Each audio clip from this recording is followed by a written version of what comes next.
चलिए next concept देखिए, concept number 6 क्या कह रहा है। When such phrases are used in a sentence verb is singular or plural according to the noun that follows of. मतलब कहना ये चाह रहा है कि singular noun plus singular verb होगी, plural noun plus plural verb होगी। अगर हमारा जैसे बहुत सारे फ्रेजेस हैं उनके बाद ऑफ प्रीपोजिशन है, उसके बाद जैसा नाउन होगा वो ऐसे ही वर्ब परफॉर्म करेगी। आप इस बात को ऐसे समझें, जैसे ए लॉट ऑफ है, लॉट्स ऑफ है, प्लेंटी ऑफ है, अ क्वार्टर ऑफ है, पार्ट ऑफ है, हाफ ऑफ है, रेस्ट ऑफ है, रेस्ट मतलब बचा हुआ, टू थर्ड्स ऑफ है, यह प्रोपोर्शन ऑफ है, नन ऑफ है, रिमाइंडर ऑफ है, सम ऑफ है, मोस्ट ऑफ है, मच ऑफ है, मेनी ऑफ है, अ गुड डील ऑफ है, अ ग्रेट डील ऑफ है, इनफ ऑफ है, द मेजोरिटी ऑफ है,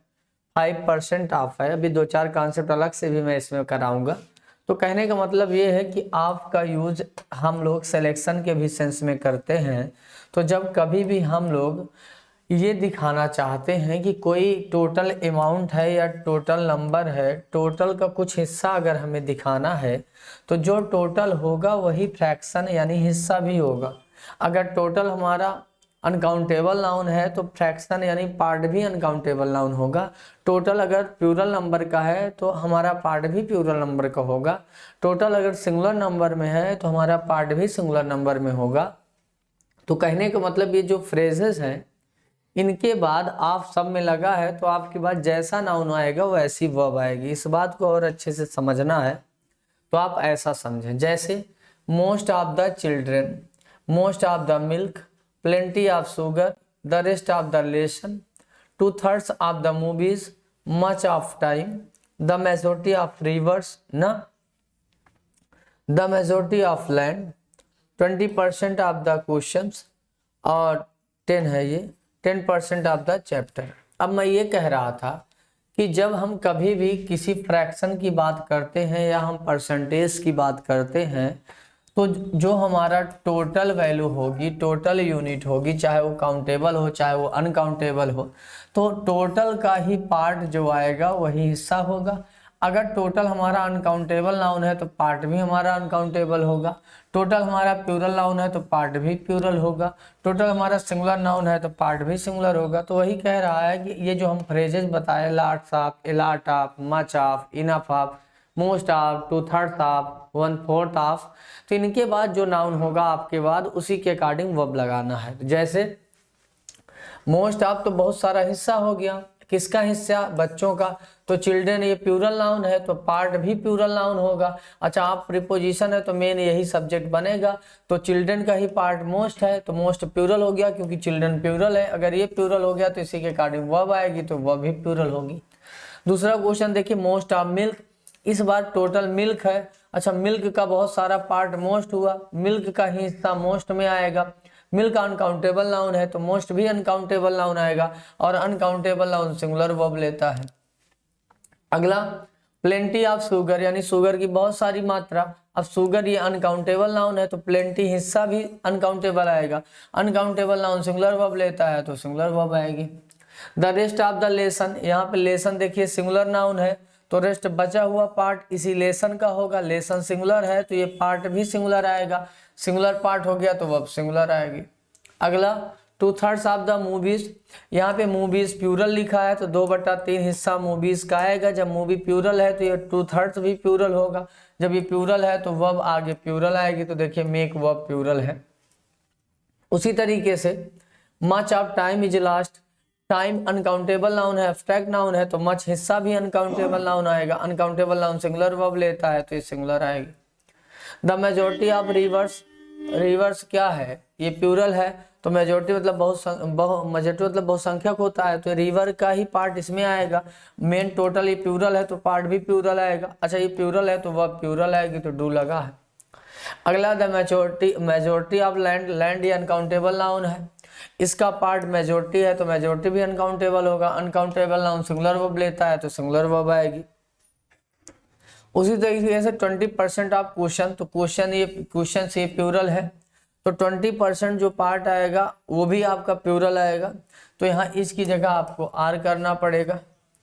अगला है 10% ऑफ द चैप्टर। अब चैप्टर एक ही है, नाउन सिंगुलर है, तो 10% यानी 10% भी चैप्टर का ही हिस्सा होगा, यानी ये भी सिंगुलर होगा। ये सिंगुलर होगा तो वर्ब सिंगुलर आएगी। तो कुल मिला के फिर से समझ लीजिए मैं कहना क्या चाहता हूँ। मैं आपको समझाना ये चाहता था कि जब हम किसी भी चीज़ का फ्रैक्शन या परसेंटेज या पार्ट लेते हैं तो जो टोटल हिस्सा होता है उसी का कुछ पार्ट या कुछ हिस्सा हम लोग लेते हैं, तो जो नाउन टोटल होगा वही उसका हिस्सा भी होगा। अगर टोटल नाउन हमारा प्लूरल है तो हिस्सा भी प्लूरल आएगा। अगर टोटल नाउन हमारा प्लूरल है तो हिस्सा भी प्लूरल आएगा। अगर टोटल नाउन हमारा सिंगुलर है तो हिस्सा भी सिंगुलर आएगा।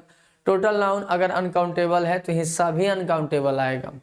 और मेन जो वर्ब लगती है प्रीपोजिशन के पहले वाले के हिसाब से लगती है। तो जब हम ये फ्रेज सारे बनाते हैं आपसे, तो जो आपके बाद होता है वो टोटल होता है, और टोटल का ही जो हिस्सा होता है वो पार्ट होता है। तो जो पार्ट टोटल होगा उसी का पार्ट होगा, जो पार्ट होगा उसी के अकॉर्डिंग वर्ब आएगी। तो जैसे मैंने कहा 2/3 ऑफ द ट्री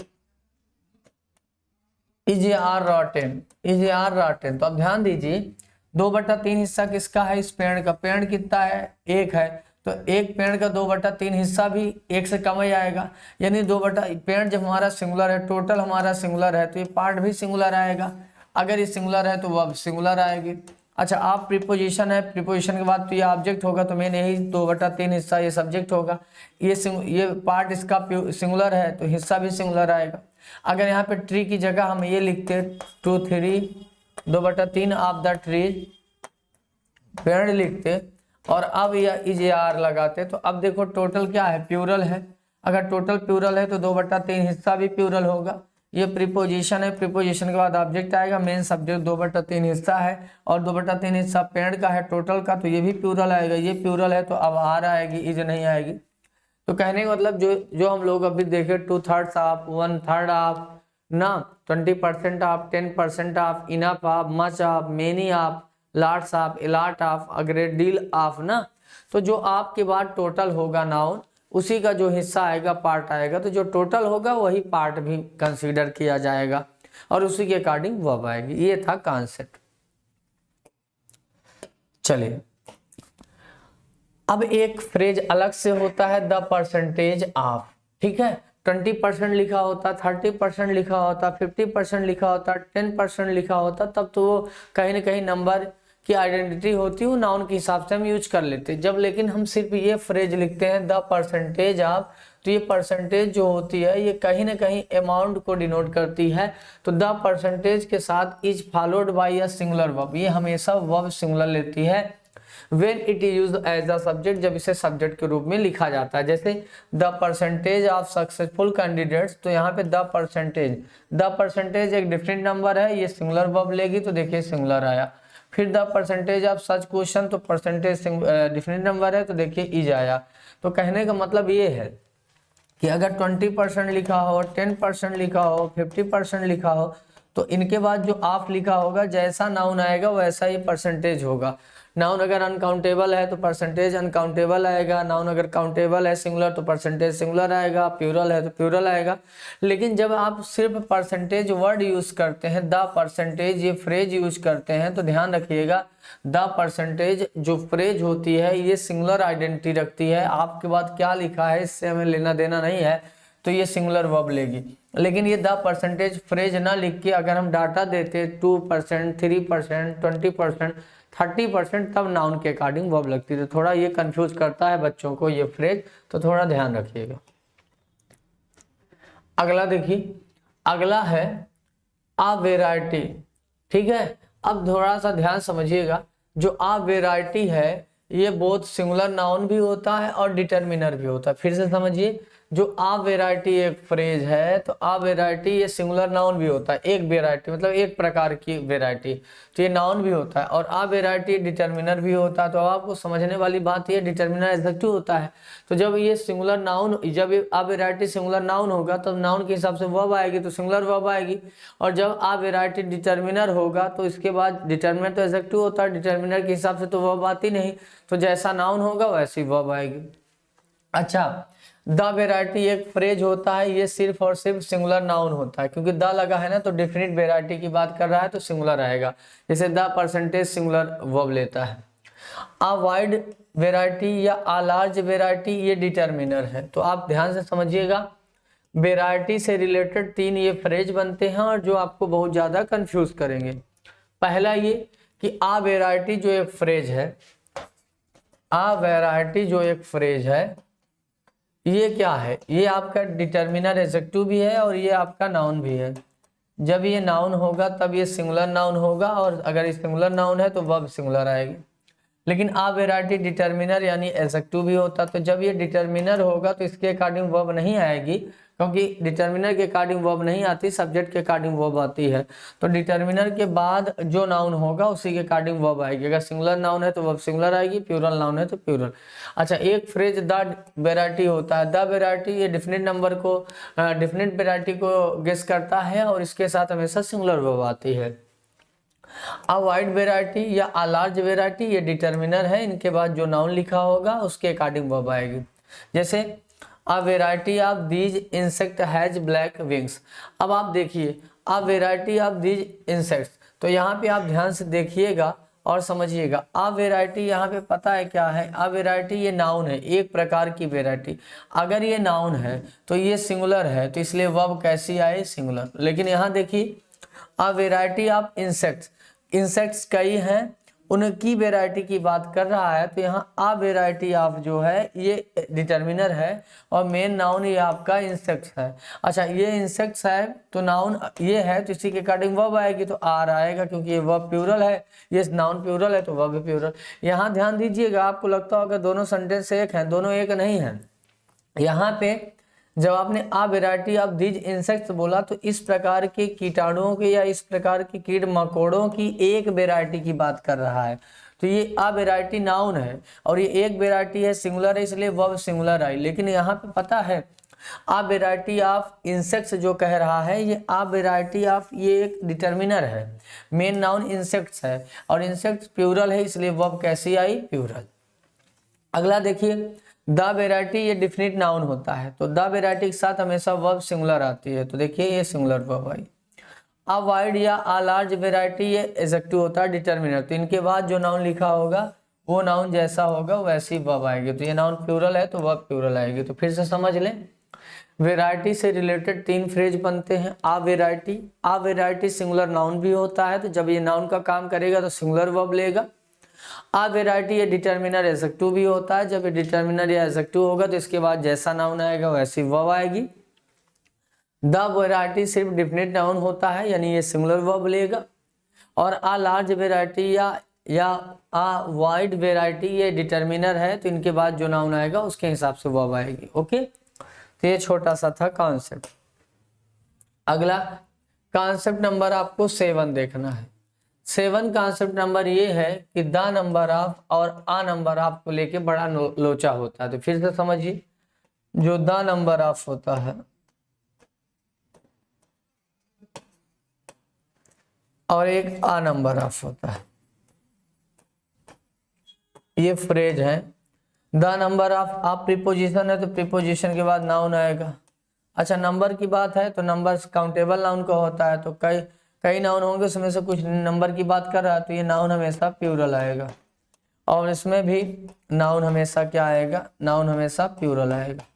अब लोचा वर्ब का होता है, जब द नंबर ऑफ लगाते हैं तो वर्ब सिंगुलर आती है, वर्ब सिंगुलर आती है। आ नंबर ऑफ लगाते हैं तो वर्ब कैसी आती है, प्लूरल आती है।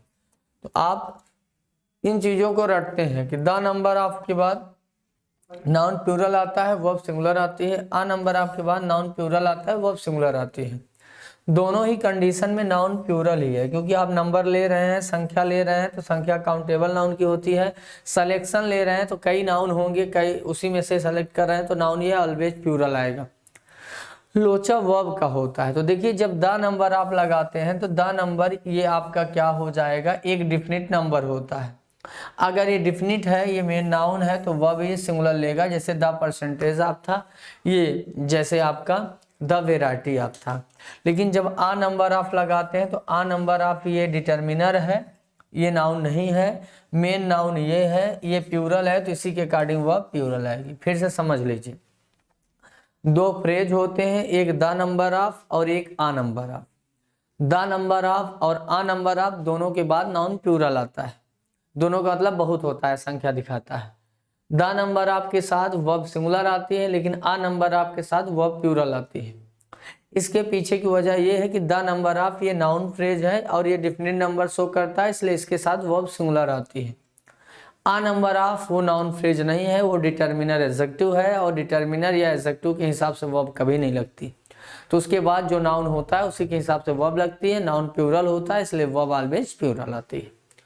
जैसे द नंबर ऑफ, तो स्टूडेंट देखिए प्लूरल आया, और द नंबर ऑफ लिखा है तो ये नाउन फ्रेज है, डिफरेंट नंबर को डिनोट करेगा, यानी वर्ब सिंगुलर आएगी, तो देखिए वर्ब सिंगुलर आई है। द नंबर ऑफ के साथ नाउन ये प्लूरल आया, वर्ब सिंगुलर आएगी, तो देखिए ये सिंगुलर आई है। आ नंबर ऑफ लगाए तो नाउन प्लूरल आएगी, लेकिन वर्ब कैसी आएगी? प्लूरल। आ नंबर ऑफ के बाद नाउन प्लूरल आएगा, वर्ब कैसी आएगी? प्लूरल। तो यही ध्यान देना है, बड़ा एग्जाम में क्वेश्चन आता है, मीनिंग दोनों की सेम है, स्ट्रक्चर थोड़ा अंतर है।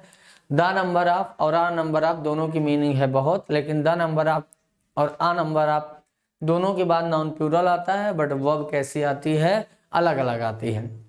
द नंबर के साथ वर्ब सिंगुलर आती है, आ नंबर ऑफ के साथ वर्ब प्लूरल आती है।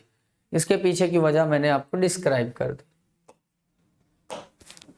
अगला देखिए, अगला इसी तरह से एक फ्रेज और है, अ ग्रेट नंबर ऑफ, और एक फ्रेज है अ ग्रेट अमाउंट ऑफ। ध्यान से समझिए, नंबर लिखा है तो ये संख्या दिखाएगा, और अमाउंट लिखा है तो ये मात्रा दिखाएगा। मात्रा अनकाउंटेबल नाउन की होती है, यानी ये क्वांटिटी मात्रा दिखाएगा, और ये नंबर संख्या।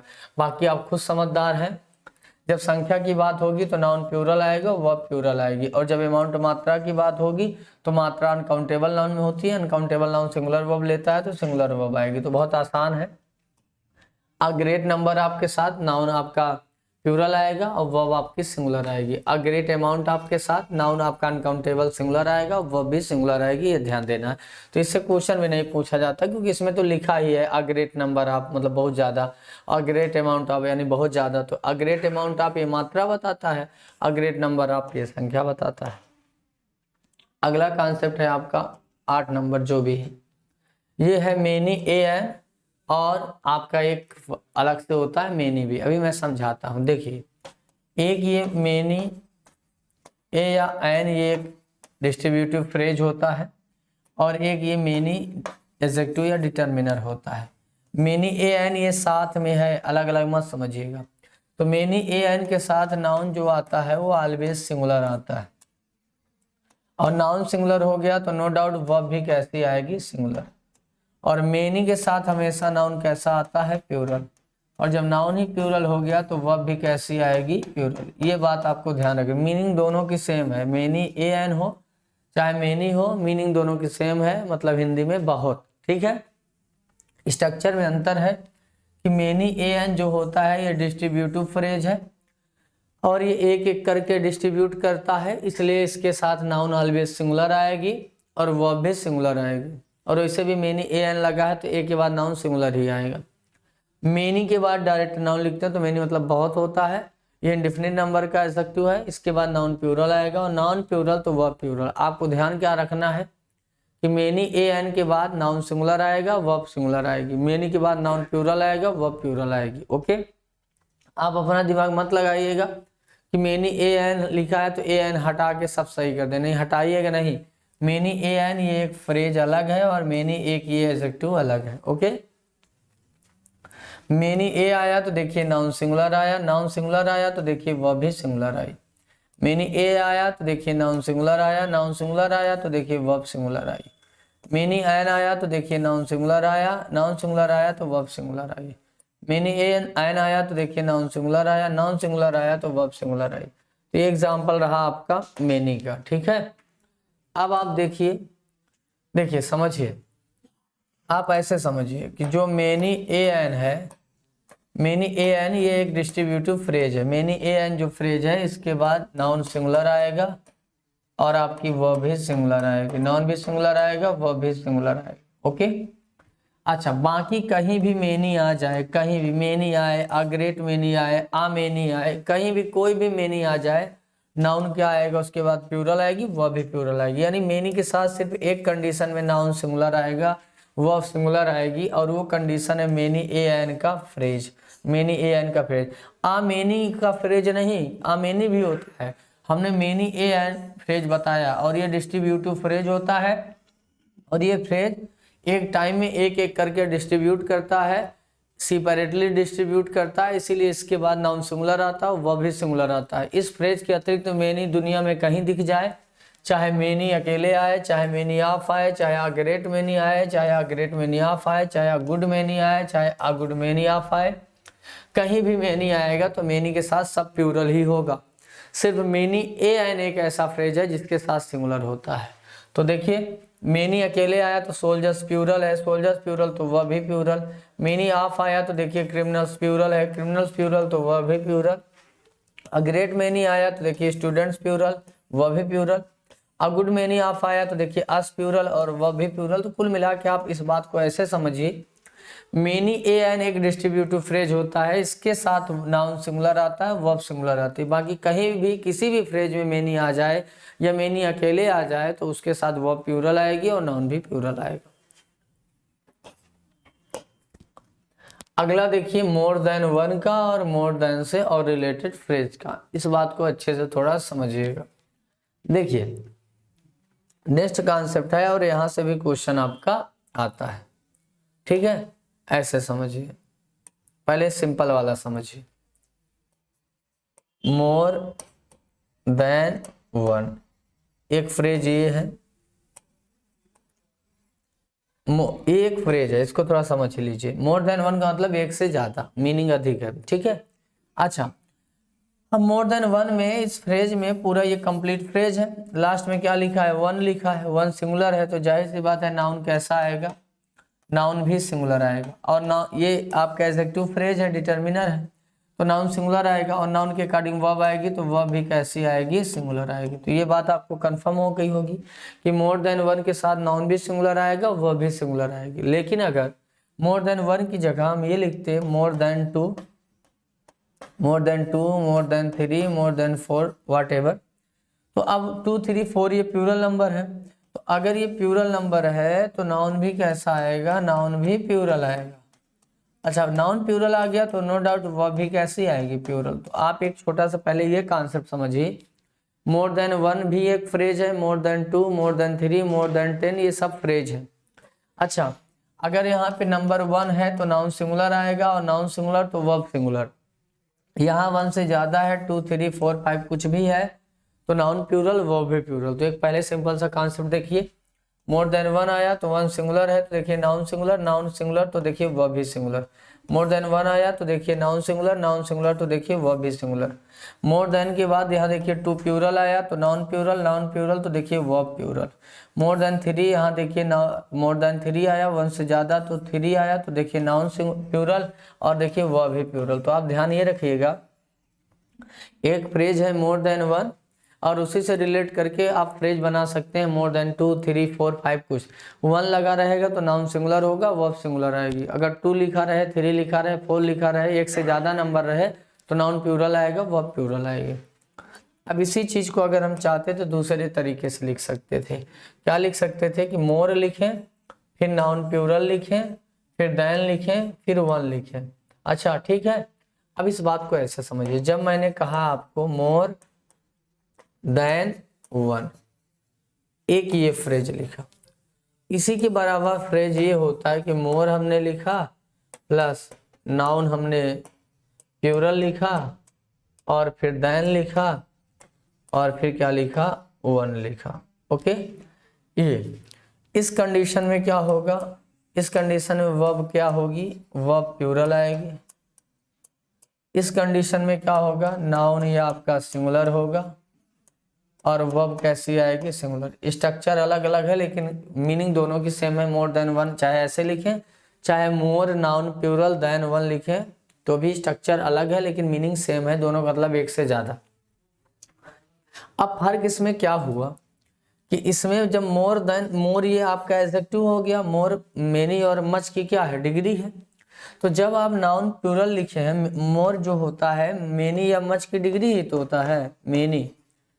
और मच, मेनी और मच की कंपैरेटिव डिग्री मोर होती है। अब आप नंबर की बात कर रहे हैं तो मेनी नंबर होता है, मच क्वांटिटी होती है। तो यहाँ नंबर की बात है तो यानी मेनी की डिग्री है मोर।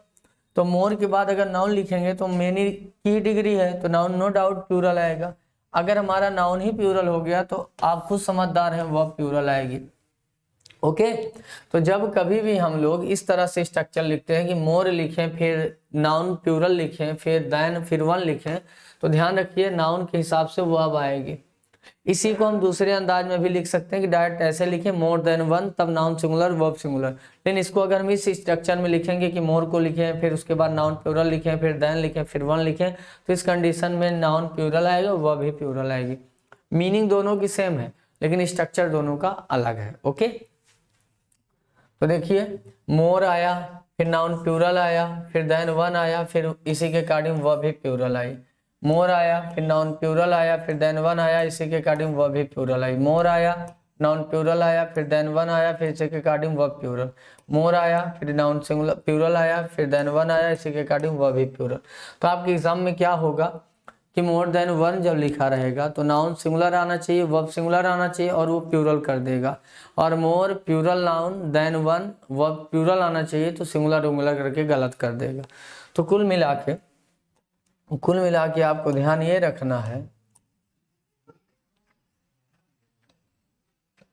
कुल मिला के ये रखना है कि मोर देन वन से रिलेटेड तीन फ्रेज हैं। तीन क्या हैं? दो ही। एक ये है कि मोर देन वन लिखें तो ये एक फ्रेज है, वन की वजह से नाउन सिंगुलर आएगा वर्ब भी सिंगुलर आएगी। और इसी के बराबर ये भी होता है कि मोर लिखें प्लस नाउन प्लूरल लिखें फिर देन वन लिखें और फिर वर्ब भी प्लूरल लिखें।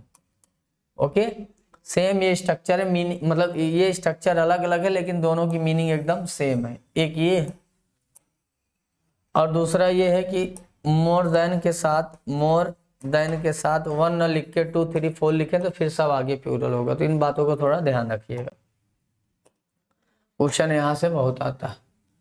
कॉन्सेप्ट नंबर 10 देख लीजिए। कॉन्सेप्ट नंबर 10 क्या है ये समझिए, पढ़ाया हमने कई बार है। जब कभी भी एडवर्ब ऑफ प्लेस से सेंटेंस शुरू होता है, PLACE, जब कभी भी सेंटेंस एडवर्ब ऑफ प्लेस से शुरू होता है तो इन्वर्जन आता है। यानी एडवर्ब ऑफ प्लेस सेंटेंस के शुरू में आ गया तो आगे वर्ब आएगी फिर उसके बाद सब्जेक्ट आएगा। जबकि सामान्य सेंटेंस में सब्जेक्ट पहले आता है फिर वर्ब आती है, लेकिन इन्वर्जन में आगे वर्ब आती है फिर सब्जेक्ट आता है, लास्ट में फुल स्टॉप भी होता है, क्वेश्चन मार्क नहीं होता।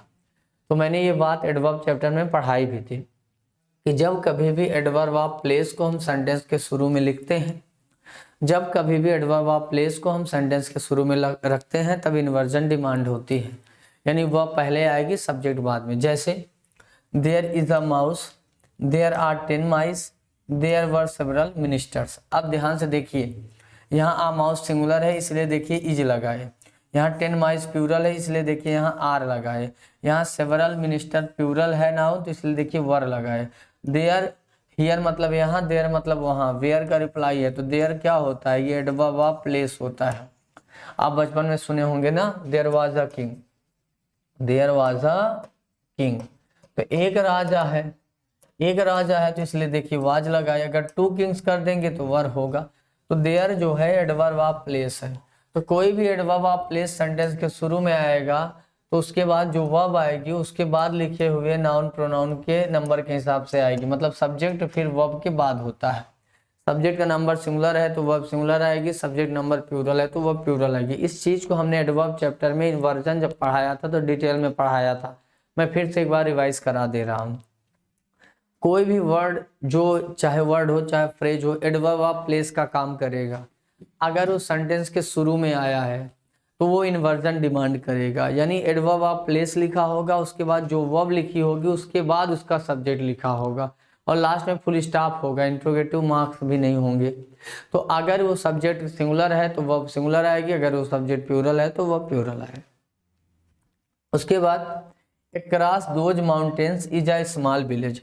अक्रॉस ये प्रीपोजिशन है तो दोज माउंटेन्स ये प्रीपोजिशन का ऑब्जेक्ट है। तो इसका मतलब आई स्मॉल विलेज यही सब्जेक्ट है, ये सिंगुलर है तो देखिए वर्ब सिंगुलर आई। इसी तरह से अंडर ये प्रीपोजिशन है, द टेबल इस प्रीपोजिशन का ऑब्जेक्ट है और ऑब्जेक्ट ये वर्ब का निर्धारण कर नहीं सकता, तो सम रूल्स या टूल्स जो भी है, सम टूल्स जो है यही सब्जेक्ट है, ये प्लूरल है तो देखिए वर्ब प्लूरल है। तो कई बार ऐसे समझिएगा कि जब हम ऐसे, ये कॉन्सेप्ट देखो सिंपल सा ये है कि कभी भी एडवर्ब ऑफ प्लेस सेंटेंस के शुरू में आएगा। अब कहाँ की बात हो रही है, बात हो रही है अक्रॉस दोज माउंटेन्स, उन माउंटेन्स के पार की बात। तो देखिए सब्जेक्ट आगे ये इधर सब्जेक्ट है तो इसके साथ वर्ब आई।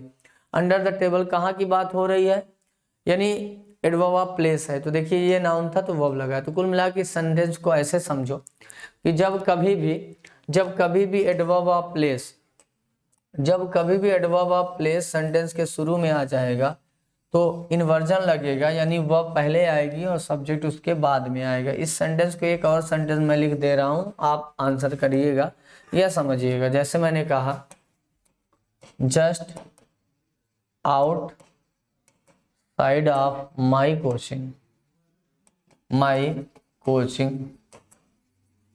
इज या आर आ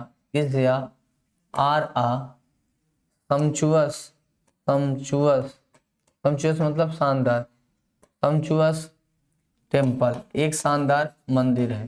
तो अब आप ध्यान से देखिए, just outside of my coaching, ये आंसर लीजिए कहाँ, वेयर, कहाँ, मेरी कोचिंग के सामने। तो वेयर का आंसर है, तो ये पूरा फ्रेज एडवर्ब ऑफ प्लेस है। तो चाहे एडवर्ब ऑफ प्लेस एक वर्ड का हो चाहे फ्रेज हो, अगर उस सेंटेंस के शुरू में आया है तो इन्वर्जन लेगा। इन्वर्जन का मतलब जो वर्ब आगे आएगी उसके बाद जो सब्जेक्ट होगा उसी के अनुसार वर्ब आएगी। अगर हमारा सब्जेक्ट सिंगुलर है तो वर्ब सिंगुलर आएगी। तो असम्चुअस टेम्पल लिखा है तो यानी ये सिंगुलर है तो वर्ब ई जाएगी, आर नहीं आएगी। तो कहने का ये मतलब है जब कभी भी सेंटेंस में एडवर्ब ऑफ प्लेस लिखा हो, चाहे वो एक वर्ड का हो चाहे वो एक चाहे फ्रेज हो, तो जो वर्ब आएगी उसके बाद लिखे हुए नाउन या प्रोनाउन के नंबर के हिसाब से आएगी। अगर वो सिंगुलर है तो वर्ब सिंगुलर, अगर वो प्लूरल है तो वर्ब प्लूरल। तो ये था इन्वर्जन का कॉन्सेप्ट, जब कभी भी एडवर्ब ऑफ प्लेस सेंटेंस के शुरू में आएगा तो वो इन्वर्जन लेगा। ओके। और दूसरा, इन दोनों सेंटेंस को तो चाहे ऐसे समझ लो अक्रॉस द माउंटेन, माउंटेन को उस पार कहाँ, ऐसे समझ लो। अंडर द टेबल कहाँ, टेबल के नीचे। एडवर्ब ऑफ प्लेस से भी बाकी इन दोनों सेंटेंस को ऐसे भी समझ सकते थे कि अक्रॉस ये प्रीपोजिशन है और प्रीपोजिशन के बाद ऑब्जेक्ट होगा, अंडर प्रीपोजिशन है तो प्रीपोजिशन के बाद ऑब्जेक्ट होगा, तो इनको तो ऐसे भी समझ सकते थे। अगला देखिए, अगला कॉन्सेप्ट नंबर आपका 11 है। मैंने आपको याद हो तो मैंने बताया था कि कमेटी, समिति हो गई, कंपनी हो गई, ग्रुप हो गया, फैमिली परिवार, पुलिस हो गई, जूरी होगी, ऑडियंस हो गई, टीम हो गई, क्लास हो गई। तो मैंने कहा था ये सारे के सारे कलेक्टिव नाउन हैं। और ये जो कलेक्टिव नाउन है इनमें दो बात होती है। एक बात तो ये होती है कि इसमें जो मेंबर हैं हम उनकी बात करें या हम इस ग्रुप की बात करें। तो अगर हम इस ग्रुप की बात करेंगे तो ग्रुप एक ही होता है, ये सिंगुलर होगा। तो ये ग्रुप की अगर हम लोग बात करेंगे तो ये सिंगुलर कंसीडर किया जाएगा। और अगर उसमें इन्वॉल्व मल्टीट्यूड यानी मेंबर्स की बात करेंगे तब ये प्लूरल होगा। आप ऐसे समझिए, मान लीजिए एक परिवार है, परिवार में 5 सदस्य हैं यानी 5 मेंबर्स हैं। अगर हम परिवार के मेंबर्स की बात करते हैं तब तो ये कलेक्टिव नाउन मोर देन, मतलब कलेक्टिव नाउन जो होता है वो ग्रुप्स को डिनोट करता है। कलेक्टिव नाउन क्या होता है, नेम ऑफ ग्रुप्स होता है। तो जब हम कभी भी कलेक्टिव नाउन के अंदर उपस्थित मेंबर्स की बात करेंगे तो हमेशा एक से ज़्यादा होंगे, मोर देन 1 होंगे, तब ये प्लूरल कंसीडर किया जाएगा। सब कुछ प्लूरल होगा, दे होगा उसके अनुसार देयर वगैरह आएगा। लेकिन एक पॉसिबिलिटी ये भी बनती है कि हम मेंबर्स की ना बात करके इस ग्रुप की बात करें। तो ग्रुप तो एक ही होगा, चाहे जितने लोग या चाहे जितनी चीज हम इसमें इंक्लूड कर दें। तो अगर हम इस ग्रुप की बात करेंगे तो ये ग्रुप सिंगुलर होगा और ग्रुप का कोई जेंडर नहीं होता, तो इसके लिए हम प्रोनाउन इट यूज करेंगे।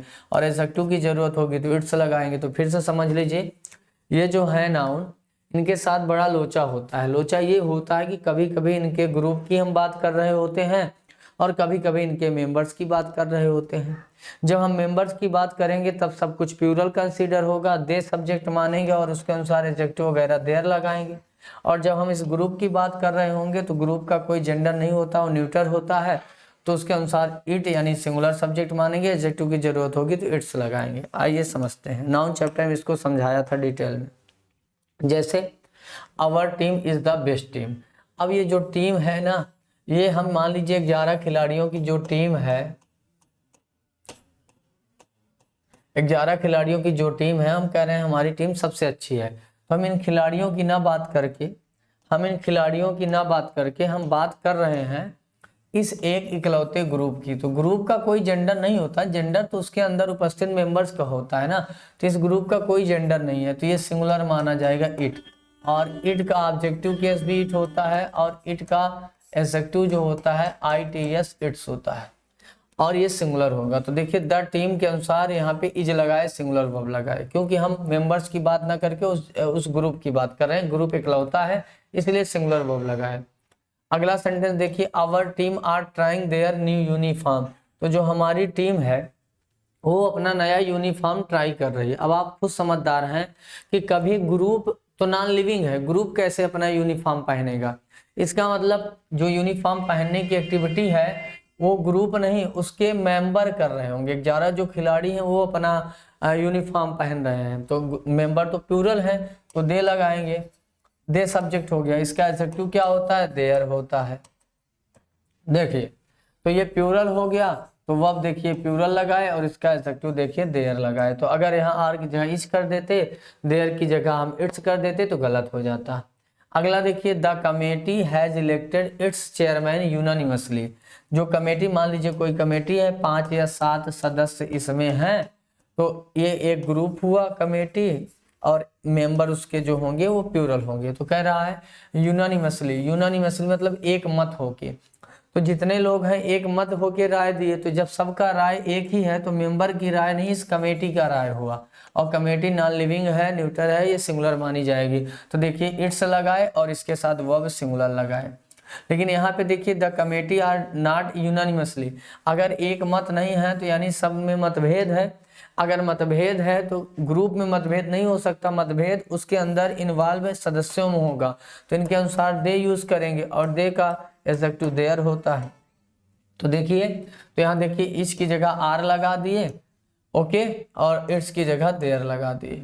अगला देखिए, the jury made its decision unanimously. तो जूरी 5 जजों के समूह को हम लोग जूरी कहते हैं। तो क्या लिखा है कि जूरी ने अपना डिसीजन यूनानिमसली एक मत होके दिया। तो जब पांचों ने एक मत होके दिया तो लोगों का सदस्य जजमेंट ना होके उस ग्रुप का जजमेंट होगा, क्योंकि बात एक ही है। तो देखिए सब कुछ सिंगुलर लगा। मेड तो सेकंड फॉर्म है, तो कोई भी सब्जेक्ट हो, लेकिन इट्स देखिए सिंगुलर है। अगला, द जूरी वर डिवाइडेड। अगर डिवाइड है, बटी हुई है, तो जूरी तो एक ही है, वो का डिवाइड होगी। जूरी में जो मेंबर हैं वो डिवाइड होंगे, तो यानी प्लूरल होगा। मेंबर की बात करेंगे तो देखिए देयर लगाए और वाच की जगह वर लगाए। इसी तरह से his family is the oldest in the country. उसका परिवार कंट्री में, गांव में, देश में सबसे पुराना है। तो उसके परिवार के सदस्यों की बात नहीं हो रही है। उसे परिवार में मान लो 5 सदस्य हैं, तो 5 सदस्यों की बात नहीं हो रही है, उस ग्रुप की बात हो रही है, परिवार की बात हो रही है, उसका परिवार सबसे पुराना है, तो सिंगुलर होगा। तो देखिए इज लगा है। लेकिन दूसरा सेंटेंस देखिए, his family are all doctors. उसके परिवार के सारे लोग क्या है, डॉक्टर है। तो जब परिवार के सारे लोग डॉक्टर हैं तो इसका मतलब फैमिली की बात ना होके फैमिली के मेंबर्स की बात हो रही है, क्योंकि डॉक्टर मेंबर्स होंगे, फैमिली नहीं होगी। तो यहाँ देखिए सब कुछ प्लूरल हो गया। अगला देखिए, police is necessary for our security. हमारी सिक्योरिटी के लिए पुलिस जरूरी है, तो देखिए इज लगाए। लेकिन police were running behind the protester. Protester के पीछे पुलिस दौड़ रही है, तो जब दौड़ रही है तो एक से ज्यादा पुलिस होगी, तो देखिए वर लगाए। और सिक्योरिटी के लिए पुलिस जरूरी है, तो देखिए पूरे ग्रुप की बात किए। कुछ बच्चे सोच रहे होंगे सर एक पुलिस वाला भी दौड़ सकता है, तो जब एक की बात होती तो ऐसा लिखता, a policeman is running behind the thief. Okay, तो ध्यान रखिएगा कि ये कुछ कलेक्टिव नाउन थे जिनको हम नाउन चैप्टर में भी पढ़ाए थे डिटेल में। यहाँ थोड़ा मैंने तेजी से करा दिया क्योंकि इसके पीछे मैंने बहुत डिटेल में पढ़ाया था। तो कहने का मतलब ये है कि जब हम कमेटी हो गया, जूरी हो गया, टीम हो गया, पार्लियामेंट हो गया ना, ऑडियंस हो गई, फैमिली हो गई, ये कुछ ऐसे कलेक्टिव नाउन हैं, ये ग्रुप की भी बात करते हैं और ये मेंबर्स की भी बात करते हैं। तो सेंटेंस पढ़ के हमें पता चलता है, अगर हम ग्रुप की बात कर रहे होते हैं तो सब कुछ सिंगुलर होता है, और अगर हम मेंबर्स की बात कर रहे होते हैं तो सब कुछ प्लूरल होता है। ओके, अब कुछ और कलेक्टिव नाउन है, जैसे कैटल हो गया पशुओं का समूह, पालतू पशुओं का समूह, कैवेलरी हो गया घुड़सवार सैनिकों का समूह, इन्फेंट्री हो गया पैदल सैनिकों का समूह, पोल्ट्री हो गया मुर्गी पालन वगैरह, पिजेंट्री हो गया किसानों का समूह, चिल्ड्रेन बच्चों का समूह, जेंट्री पढ़े लिखे भद्र लोगों का समूह, पीपल लोगों का समूह, क्लर्जी पादरी पूजा पाठ करने वाले लोगों का समूह, वर्मिन कीड़े मकोड़ों का समूह, पब्लिक जनता। तो कुल मिला के सारा का सारा नाउन ना भाई प्लूरल ही है, ये सिंगुलर है ये नहीं है, सब ये नाउन प्योर प्लूरल है। अगर ये प्लूरल नाउन है तो इसके साथ जो वर्ब आएगी वो भी कैसी आएगी, प्लूरल आएगी, जाहिर सी बात है। जैसे कैटल आर इज कर देते गलत हो जाता, इन्फेंट्री हैज कर देते गलत हो जाता, चिल्ड्रन आर इज कर देते गलत हो जाता, वर्मिन आर इज कर देते गलत हो जाता। तो कुल मिला के कैटल हो गया, कैवेलरी हो गया, इन्फेंट्री हो गया, पोल्ट्री हो गया, पिजेंट्री हो गया, चिल्ड्रन हो गया, जेंट्री हो गया, पीपल हो गया, क्लर्जी हो गया, वर्मिन हो गया, पब्लिक हो गया, ये प्योर प्लूरल नाउन है। अगर ये प्योर प्लूरल नाउन है तो इनके साथ वर्ब कैसी आनी चाहिए, प्लूरल आनी चाहिए, सिंगुलर वर्ब कभी मत लगाइएगा। और दूसरी बात, ये सारे नाउन प्लूरल हैं तो इनमें कभी यस या यस लगाने की भूल मत करिएगा कि कैटल लिखा है और आपने लिख दिया कैटल्स, वर्मिन लिखा है आपने लिख दिया वर्मिन्स, गलत हो जाएगा। ये खुद प्लूरल है तो ना तो इनमें यस या यस लगेगा, और ये प्लूरल है तो अगर सब्जेक्ट बनेंगे तो इनके साथ वर्ब कैसी आएगी, प्लूरल आएगी। ओके, चलिए नेक्स्ट कॉन्सेप्ट है आपका, नेक्स्ट कॉन्सेप्ट है, थोड़ा ध्यान रखिएगा। नेक्स्ट कॉन्सेप्ट है कॉन्सेप्ट नंबर 12। वो कॉन्सेप्ट ये है कि when gerund is used as a subject of a sentence it takes the singular verb from the verb but when it is linked by and ... आप ऐसे समझे, सिंपल सी बात है। हमने आपको वर्ब में पढ़ाया है gerund और इन्फिनिटिव के बारे में। इन्फिनिटिव gerund क्या होता है, वर्ब की चौथी फॉर्म जब नाउन का काम करती है उसे gerund कहते हैं। इन्फिनिटिव क्या होता है, 2 + V1 ना। तो ध्यान दीजिएगा, जब एक gerund लिखा होगा तो वर्ब सिंगुलर आएगी, एक इन्फिनिटिव लिखा होगा तो वर्ब सिंगुलर आएगी। जब एक से ज्यादा gerund होंगे या एक से ज्यादा इन्फिनिटिव होंगे तो वर्ब प्लूरल आएगी। जैसे smoking is injurious to health, लेकिन smoking and drinking are injurious to health, तो ये बताने वाली कोई चीज ही नहीं है। जैसे राम इज अ टीचर और Ram and Mohan are teachers ना। तो gerund हो चाहे इन्फिनिटिव हो, एक gerund आएगा तो सिंगुलर वर्ब लेगा, एक इन्फिनिटिव आएगा तो सिंगुलर वर्ब लेगा। लेकिन जब एक से ज्यादा gerund या इन्फिनिटिव आएंगे तो जाहिर सी बात है सब्जेक्ट का काम करेंगे तो प्लूरल आएगा, उसमें बताने वाली कोई बात ही नहीं है। जैसे standing in the water, water में खड़े होना, तो स्टैंडिंग ये gerund है, तो ये gerund है, एक gerund है, सिंगुलर है, तो देखिए वाज लगा है singular verb. Swimming in the ocean, समुद्र में स्विमिंग तैरना, एंड और प्लेइंग ड्रम्स, और ड्रम को बजाना, तो एक gerund हो गया स्विमिंग और एक gerund हो गया प्लेइंग, तो एक सब्जेक्ट ये हो गया, एक सब्जेक्ट ये हो गया, दो सब्जेक्ट हो गया प्लूरल, तो वर्ब कैसी आएगी, प्लूरल आएगी। अगला, बार्मिंग other from their own mistake is an everybody practice for some people in this company। तो बार्मिंग ब्लेमिंग यानी ब्लेम करना ना अन्य लोगों को, तो एक gerund है, ब्लेम से बना ब्लेमिंग, तो वर्ब देखिए कैसी आई, सिंगुलर। तो ये बताने की कोई जरूरत नहीं है, एक gerund आए या एक इन्फिनिटिव आए तो वर्ब सिंगुलर, एक से ज्यादा gerund या एक से ज्यादा इन्फिनिटिव मिलके सब्जेक्ट का काम करें तो वर्ब प्लूरल, सीधी सी बात है। अगला देखिए, अगला क्या है, कॉन्सेप्ट नंबर 13। देखिए मैंने आपको बताया होगा कि when a plural noun denotes some specific quantity, amount, distance, time etc consider as whole the verb is generally singular. आप ऐसे समझिए, नाउन में कॉमन नाउन में पढ़ाया था 500 rupees is a big amount, 7 years is a long time period, 4 kilometers is a long distance, 10 lakh या 10 lakh is equivalent to a million. अब आप इस चीज को समझिएगा, यहाँ लाख कर लीजिएगा, ध्यान ये दीजिएगा कि आपको ऐसा लगेगा कि 500 रुपीज प्लूरल है, वर्ब आर कर दो, 7 years प्लूरल है, वर्ब आर कर दो, 5 kilometers प्लूरल है, वर्ब आर कर दो, 10 लाख प्लूरल है, वर्ब आर कर दो, जबकि ये इज सब में सिंगुलर वर्ब सही है।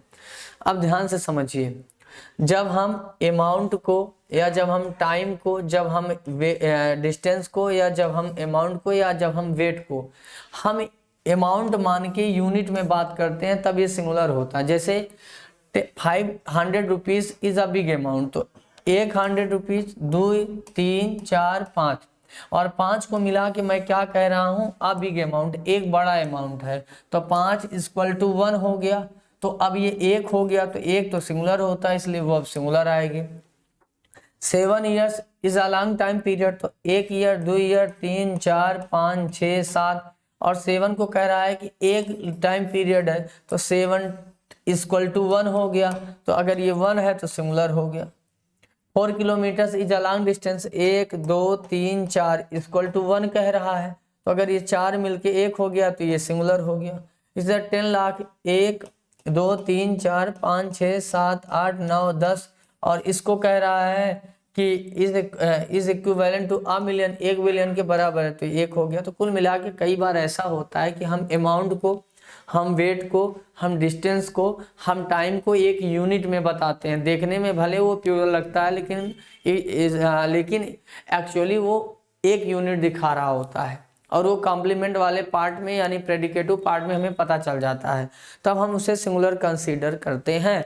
क्योंकि ऐसी कंडीशन में फिर वो संख्या रह ही नहीं जाती, वो अमाउंट बन जाती है और अमाउंट ऑलवेज सिंगुलर आइडेंटिटी रखते हैं। ओके, चलिए ये बात भी आपकी क्लियर हो गई। नेक्स्ट देखिए 14 number, no everybody, no one, someone, anyone, everybody, nobody, somebody, anybody, everything, nothing, something, anything. आप ऐसे समझे, बडी, वन और थिंग, ये 3 जो सफिक्स थे, इनसे अगर हम नो, एनी, एवरी और सम लगा के बनाए तो 12 ठो बनेगा। जैसे nobody, no one, nothing, anybody, anyone, anything, everybody, everyone, everything, somebody, someone, something। तो टोटल 12 ठो बना। तो इनको इंडेफिनिट प्रोनाउन बोलते हैं और ये सारे के सारे इंडेफिनिट प्रोनाउन सिंगुलर होते हैं, तो इनके साथ हमेशा वर्ब सिंगुलर आएगी।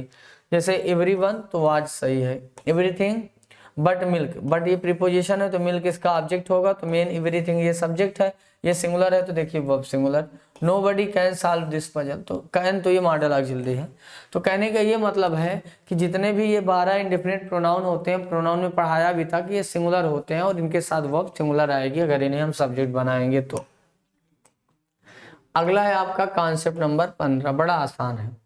जो अदर है, ध्यान दीजिएगा, अदर ये नॉर्मली एडजेक्टिव होता है और जो इनादर है इसको भी थोड़ा समझिएगा। अदर मतलब अन्य, इनादर मतलब एक दूसरा। तो अदर के साथ नाउन प्लूरल लिखा जाएगा और अगर नाउन प्लूरल हो गया तो वर्ब ऑटोमेटिक प्लूरल होगी। लेकिन इनादर के साथ नाउन सिंगुलर लिखा जाएगा और नाउन सिंगुलर हो गया तो वर्ब भी सिंगुलर आएगी। इनादर के साथ नाउन इसलिए सिंगुलर लिखा जाता है कि इनादर में आयन लिखा ही है, आयन आर्टिकल होता है ना, ए एन, और ए एन का मतलब क्या होता है, एक, तो ये एक कर देता है। तो जब नाउन सिंगुलर हो गया तो वर्ब सिंगुलर हो जाएगी। जैसे देयर आर अदर होटल्स, तो अदर के बाद देखिए नाउन प्लूरल आया और नाउन प्लूरल आया तो देखिए वर्ब प्लूरल आई, क्योंकि देयर यहाँ पे एडवर्ब ऑफ प्लेस है, ये वर्ब जो आई है इसने नाउन के अकॉर्डिंग आई है। There is another player, another आया तो देखिए नाउन सिंगुलर आ गया, अगर नाउन सिंगुलर आ गया तो देखिए उसी के हिसाब से सिंगुलर वर्ब आई, क्योंकि देयर एडवर्ब ऑफ प्लेस है तो इन्वर्जन लेगा, बाद वाले के हिसाब से आएगा। तो ध्यान ये रखना है कि अदर के साथ नाउन प्लूरल आएगा और अगर सब्जेक्ट बनाओगे तो उसी के अनुसार वर्ब भी प्लूरल आएगी। लेकिन अनदर के साथ नाउन सिंगुलर आएगा, अगर आप वर्ब बनाओ उसी के अनुसार अगर सब्जेक्ट बनाओगे तो वर्ब क्या आएगी, सिंगुलर आएगी। तो ध्यान दीजिएगा, अदर के साथ नाउन प्लूरल आएगा, अनदर के साथ नाउन सिंगुलर आएगा। ओके, और वर्ब जो लगती है वो ऑलवेज वो किसके अकॉर्डिंग लगती है, वो सब्जेक्ट के अकॉर्डिंग लगती है। ओके, अब कॉन्सेप्ट नंबर 6 देखिए, use of only in antecedent. अब आप थोड़ा ध्यान से समझिए, जब हम लोग रिलेटिव प्रोनाउन पढ़ रहे थे, रिलेटिव प्रोनाउन क्या पढ़ रहे थे, रिलेटिव प्रोनाउन, तो हम लोगों ने ये पढ़ा था कि जो रिलेटिव प्रोनाउन होते हैं वो अपने पहले वाले वर्ड को रिलेट करते हैं। रिलेटिव प्रोनाउन में आपका हु हो गया, होम हो गया, विच हो गया, दैट हो गया, यही सब रिलेटिव प्रोनाउन थे। हमने पहले वाले वर्ड जिसे आप एंटीसीडेंट कहते थे उसी को रिलेट करता था। अगर वो वर्ड सिंगुलर था तो आगे सब कुछ सिंगुलर होता था, अगर वो वर्ड प्लूरल था तो आगे सब कुछ प्लूरल होता था। जैसे ध्यान से देखिए, he is one of those patriots who. अभी हु ये रिलेटिव प्रोनाउन है, इसके पहले क्या है, पैट्रियट्स है, ये प्लूरल है।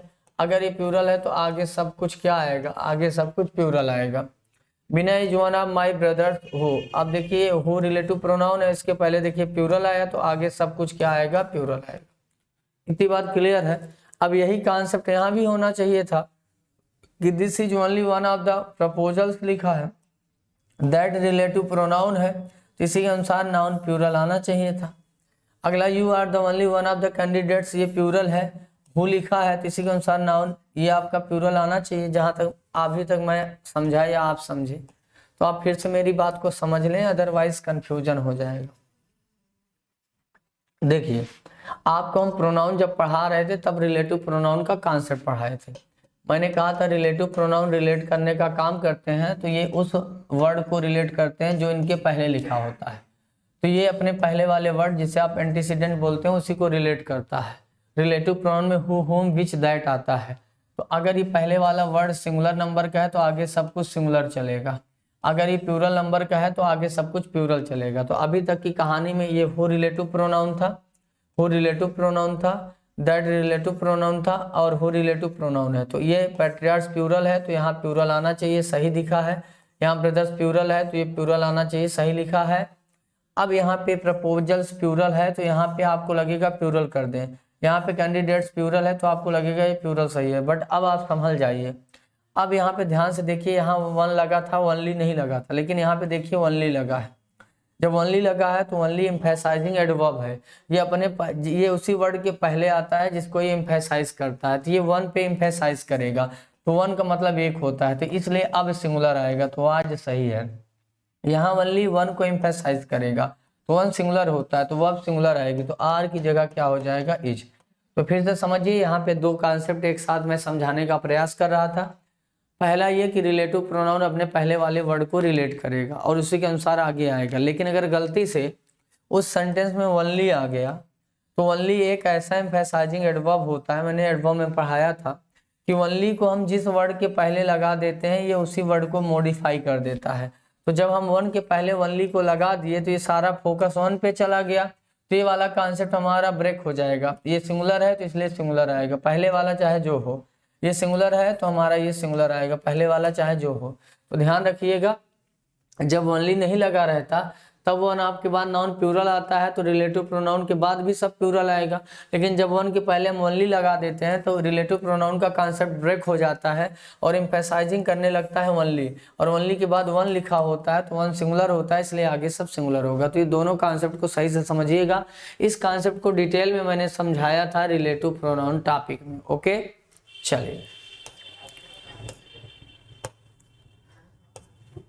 चलिए अब देखिए ये नेक्स्ट देखिए आप लोग। हाँ, नेक्स्ट ये देखिए कि कॉन्सेप्ट नंबर 17। कॉन्सेप्ट नंबर 17 ये है कि जब हम कभी भी दो helping verb, helping verb first और बीच में कोई कंजंक्शन लगा दें और दूसरी हेल्पिंग वर्ब नंबर सेकंड। आपको सबको पता है कि कोई सेंटेंस है बिना मेन वर्ब के नहीं बनेगा, कोई भी सेंटेंस है बिना मेन वर्ब के नहीं बनेगा। तो जब दो हेल्पिंग वर्ब को हम किसी कंजंक्शन से जोड़ते हैं तो मेन वर्ब का आना कंपलसरी है। तो ध्यान ये रखिएगा, अगर ये दोनों हेल्पिंग वर्ब एक ही फॉर्म की मेन वर्ब लेंगी तब मेन वर्ब को लास्ट में लगाइएगा, ये दोनों के लिए कॉमन हो जाएगा। लेकिन अगर दोनों हेल्पिंग वर्ब अलग अलग मेन वर्ब लेंगी तो हेल्पिंग वर्ब के बाद भी मेन वर्ब लगाना पड़ेगा, और कंजंक्शन जो लगा होगा उसके बाद जो हेल्पिंग वर्ब होगी उसके बाद भी मेन वर्ब लगाना पड़ेगा। ठीक है, इस बात को आप ऐसे समझें, मैं कहना क्या चाह रहा हूं, मैं आपको समझाने का प्रयास ये कर रहा हूं वो ये है कि जब कभी भी, जैसे मैंने कहा, you should speak and can speak English without any hesitation. पहला सेंटेंस ये है। दूसरा है आपका I have and can work here. ठीक है, अब देखिए ध्यान से समझिएगा, कॉन्सेप्ट ये है कि जब कभी भी हम किसी कंजंक्शन से दो हेल्पिंग वर्ब को कनेक्ट करते हैं तो अगर दोनों हेल्पिंग वर्ब सेम फॉर्म की मेन वर्ब लें तो मेन वर्ब लास्ट में लगा दीजिए, दोनों के लिए कॉमन हो जाएगा। और अगर अलग अलग मेन वर्ब लें तो उनके लिए अलग अलग देना पड़ेगा। जैसे आपको पता है मेन वर्ब 5 फॉर्म में होती है, पहली, दूसरी, तीसरी, चौथी, पांचवी। जैसे गो, वेंट, गॉन, गोइंग, गोज। तो हेल्पिंग वर्ब जैसे डू, डज, डिड है, फर्स्ट फॉर्म लेती हैं, हैज, हैव, हैड है, थर्ड फॉर्म लेती हैं, इज, एम, आर, वाज, वर हैं, चौथी फॉर्म लेती हैं, मॉडल, ऑक्सिलरी हैं, फर्स्ट यानी बेस फॉर्म लेती हैं। तो अगर दो हेल्पिंग वर्ब आपने जोड़ा है किसी कंजंक्शन से और दोनों हेल्पिंग वर्ब सेम फॉर्म ले तो लास्ट में लगा दीजिए, काम हो जाएगा। लेकिन अगर अलग अलग लें तो दोनों के लिए अलग अलग देना पड़ेगा। ओके, दोनों के लिए अलग अलग देना पड़ेगा। अब देखिए समझिए, ये एंड कंजंक्शन है, एक हेल्पिंग वर्ब ये शुड है मॉडल ऑक्सिलरी, और इधर कैन भी है मॉडल ऑक्सिलरी। अच्छा, शुड भी वर्ब की बेस फॉर्म लेगी और कैन भी वर्ब की बेस फॉर्म लेगी। जब दोनों एक ही फॉर्म की वर्ब लेंगी तो दो बार लिखने की जरूरत नहीं है, शुरू वाले से हटा दीजिए, ये लास्ट में लिख दीजिए। कैन के लिए भी स्पीक हो जाएगी और शुड के लिए भी स्पीक हो जाएगी। ओके, लेकिन यहाँ देखिए एंड कंजंक्शन है, दो हेल्पिंग वर्ब है, एक है आपकी हैव और एक है आपकी कैन। अच्छा, हैव के साथ वर्ब की थर्ड फॉर्म आती है, कैन के साथ वर्ब की फर्स्ट फॉर्म आती है। तो जो आपने वर्ग लिखा है ये फर्स्ट फॉर्म, कैन के साथ तो ये सुटेबल है, लेकिन हैव के साथ गलत हो जाएगी। तो यहाँ पे वर्क की ही यहाँ पे थर्ड फॉर्म लिखना पड़ेगा, वर्कड, वर्कड। ठीक है, तो आई हैव वर्कड, मैंने काम किया है, एंड कैन वर्क हियर, और मैं काम कर सकता हूं यहाँ पे। तो ध्यान से फिर से समझ लें, जब किसी कंजंक्शन से हम दो हेल्पिंग वर्ब को कनेक्ट करते हैं तो अगर दोनों के साथ मेन वर्ब की फॉर्म एक ही है तो लास्ट में लिख दीजिए एक के लास्ट वाले के साथ बस। लेकिन अगर अलग अलग जरूरत है तो दोनों को अलग अलग दीजिए। जैसे और देख लीजिए, his brother never has been and never will be dependable. तो देखिए एंड ये कंजंक्शन है, एक बार ये हैज लगाए हेल्पिंग वर्ब तो थर्ड फॉर्म देखिए बीन दिए, और एक बार बिल लगाए तो देखिए फर्स्ट फॉर्म बी दिए। बी की बेस फॉर्म बी होती है और थर्ड फॉर्म बीन होती है, तो हैज के साथ थर्ड फॉर्म तो देखिए बीन लगाए, और बिल के साथ फर्स्ट फॉर्म यानी बेस फॉर्म देखिए बी लगाए। अगला है सी has not married and will not marry, and conjunction है तो हैज के साथ थर्ड फॉर्म देखिए मैरिड लगाए, विल के साथ बेस फॉर्म यानी फर्स्ट फॉर्म देखिए मैरी लगाए। अगला ही surrender before court and was sent to jail. अब देखिए उसने सरेंडर कर दिया यानी पास्ट इंडेफिनिट है, तो देखिए आपने क्या किया, सरेंडर्ड यानी पास्ट इंडेफिनिट लगाया, और उसके बाद एंड ये कंजंक्शन है, आगे पैसिव आपने बनाया कि वाज सेंट टू जेल, उसने सरेंडर किया और उसे जेल भेजा गया, तो ये वाला पैसिव स्ट्रक्चर है, तो देखिए वाज के साथ थर्ड फॉर्म लगाए। ये वाला एक्टिव था तो अकेला ही लगाए। अगला ही डिसअपियर्ड एंड वाज सीन, वह गायब हो गया और उसे देखा गया इन द एडजॉइनिंग विलेज, सटे हुए विलेज में, जो पास का ही सटा हुआ विलेज है वहां देखा गया। तो ये वाला स्ट्रक्चर आपका एक्टिव का था तो देखिए सेकंड फॉर्म लगाए, और ये वाला देखिए पैसिव का था तो देखिए वाज के साथ थर्ड फॉर्म लगाए। तो कुल मिला के एंड से जब हम कभी भी कनेक्ट करेंगे दो वर्ब को तो दोनों का फॉर्मेट सेम होना चाहिए। ठीक है, और जब दो हेल्पिंग वर्ब का भी कनेक्ट करेंगे तो दोनों के साथ आप जस्टिस करिएगा। अगर दोनों एक ही फॉर्म की वर्ब ले रही हैं तो दोनों के साथ लास्ट में लगा दीजिएगा, कॉमन हो जाएंगी। अलग अलग ले रही होंगी तो दोनों के साथ अलग अलग कर दीजिएगा। बाकी एक्टिव और पैसिव का लोचा होगा तो जिस पार्ट में पैसिव की जरूरत होगी उसमें पैसिव फॉर्म बनाइएगा, जिसमें एक्टिव की जरूरत होगी उसमें एक्टिव फॉर्म बनाइएगा। ओके, अब आज का लास्ट कॉन्सेप्ट आप देखिए, कॉन्सेप्ट नंबर 8, और ये एंड का यूज। ये सब्जेक्ट वर्ब एग्रीमेंट का कॉन्सेप्ट की लास्ट क्लास है। बाकी जब इसमें प्रैक्टिस करेंगे 600-700 क्वेश्चन की तो और चीजें और क्लियर इसमें होने लगेंगी। ठीक है, अब देखिए एंड, आपको पता है एंड कोऑर्डिनेटिंग कंजंक्शन है, कॉमुलेटिव पार्ट में पढ़ाया था। एंड एक लौता ऐसा कंजंक्शन है जो संख्या को बढ़ा देता है।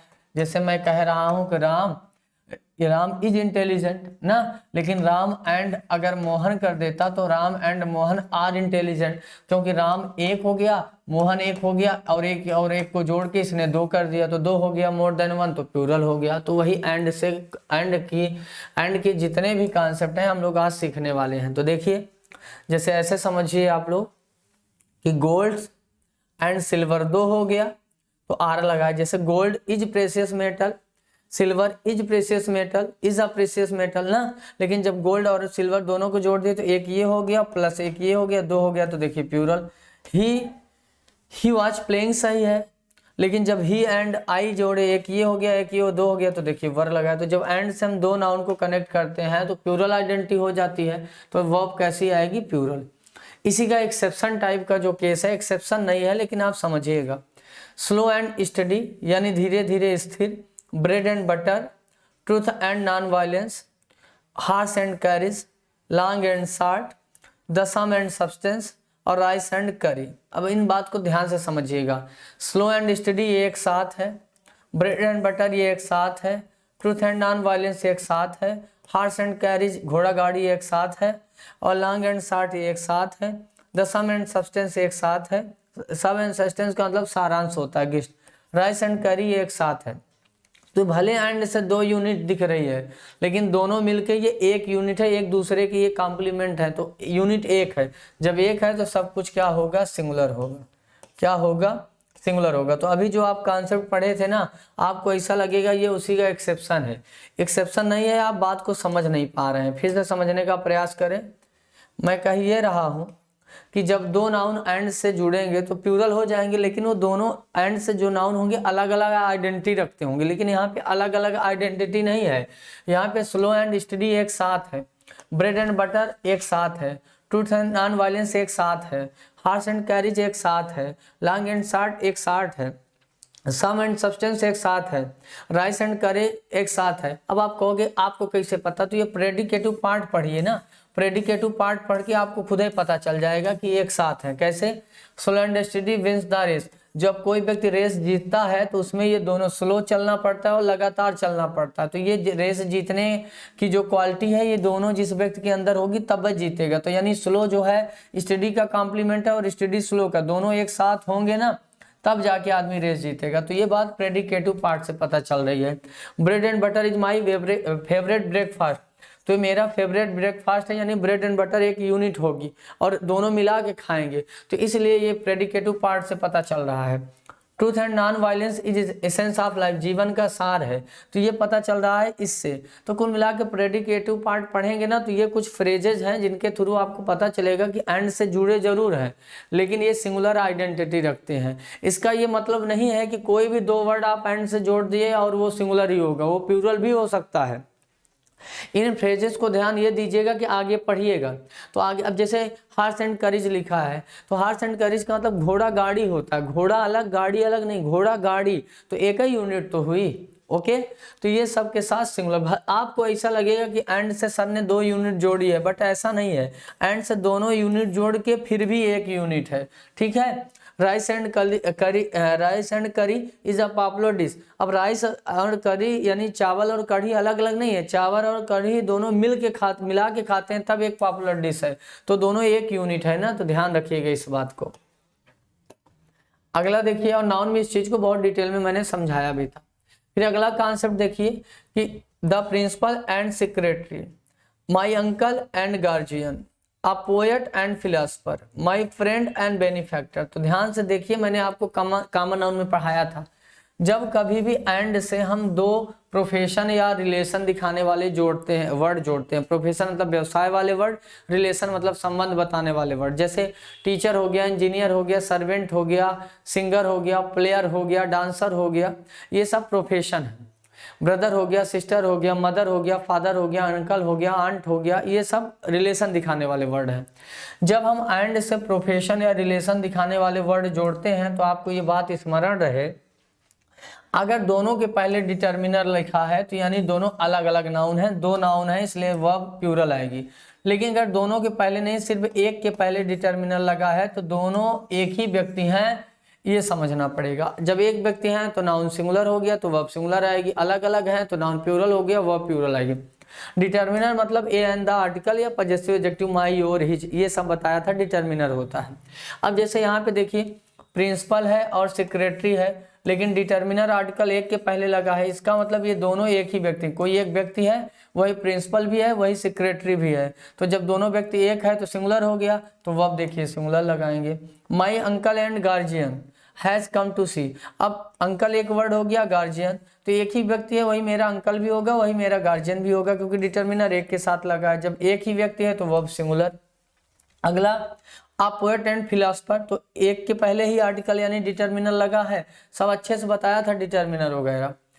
अभी मोटा मोटा नहीं समझ आ रहा है तो आप समझिए ए एंड द यानी आर्टिकल और पजेसिव एडजेक्टिव, जैसे माई हो गया, आवर हो गया, आर हो गया, योर हो गया, हिज हो गया, हर हो गया, ये सब डिटर्मिनर है। तो देखिए फिलोसफर हो गया, पोएट, लेकिन डिटर्मिनर एक के पहले लिखा है तो एक ही व्यक्ति है, वही फिलोसफर भी है, वही पोएट भी है। जब एक है तो वर्ब सिंगुलर आएगा क्योंकि आदमी एक है। माई फ्रेंड एंड बेनिफैक्टर, एक आदमी है, वही बेनिफैक्टर है, लाभ पहुंचाने वाला, और वही मेरा दोस्त है, क्योंकि डिटर्मिनर एक के साथ लगा, इसका मतलब ये एक ही आदमी है। एक आदमी है तो वर्ब कैसी आएगी? सिंगुलर, और एग्जाम में प्लूरल करेगा। लेकिन यहाँ देखिए the principal and the secretary, दोनों के पहले डिटर्मिनर लगा है, यानी अब दो लोग हैं, एक प्रिंसिपल अलग है, सेक्रेटरी अलग है, एक से ज्यादा हो गया तो verb plural. My uncle and my guardian, guardian के पहले भी आर्टिकल लगा, ये डिटर्मिनर लगा है पजेसिव एडजेक्टिव इसके पहले, तो दो लोग हैं, एक अंकल है और एक गार्जियन है, तो दो हैं, तो देखिए वर्ब प्लूरल होगी। आ पोएट एंड आ फिलोसफर, दोनों के पहले देखिए आर्टिकल यानी डिटर्मिनर लगा है, तो एक पोएट अलग है, फिलोसफर अलग है, दो लोग हैं तो verb plural. My friend and my benefactor, दोनों के पहले डिटर्मिनर लगा है तो दो लोग हैं, फ्रेंड अलग है, बेनिफैक्टर अलग है, तो वर्ब प्लूरल। यहाँ तक आप समझ गए होंगे। जब कभी भी एंड से हम दो प्रोफेशन या दो रिलेशन वाले वर्ड जोड़ते हैं, अगर एक के पहले डिटर्मिनर लगा है शुरू वाले के पहले और बाद वाले के पहले नहीं लगा है, तो आदमी दो नहीं एक ही है, दिखेंगे दो लेकिन होंगे एक। जब एक होंगे तो वर्ब सिंगुलर होगी। लेकिन अगर जब दोनों के पहले डिटर्मिनर लगा देंगे तो डिटर्मिनर निर्धारक होता है, नाउन के लिए यूज होता है, तो दोनों अलग अलग नाउन होंगे, तो जब अलग अलग नाउन होंगे तो वर्ब भी क्या होगी? अलग हो जाएगी, क्योंकि दो हो जाएंगे।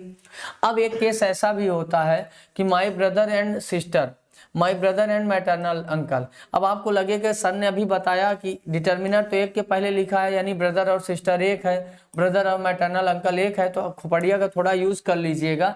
अब यहाँ पे आप खुद देखिए कि ब्रदर का जेंडर अलग होगा, सिस्टर का जेंडर अलग होगा, तो भले एक ही बार डिटर्मिनर लगा है लेकिन दोनों जेंडर अलग अलग है, यानी दो लोग हैं, तो प्लूरल आएगा।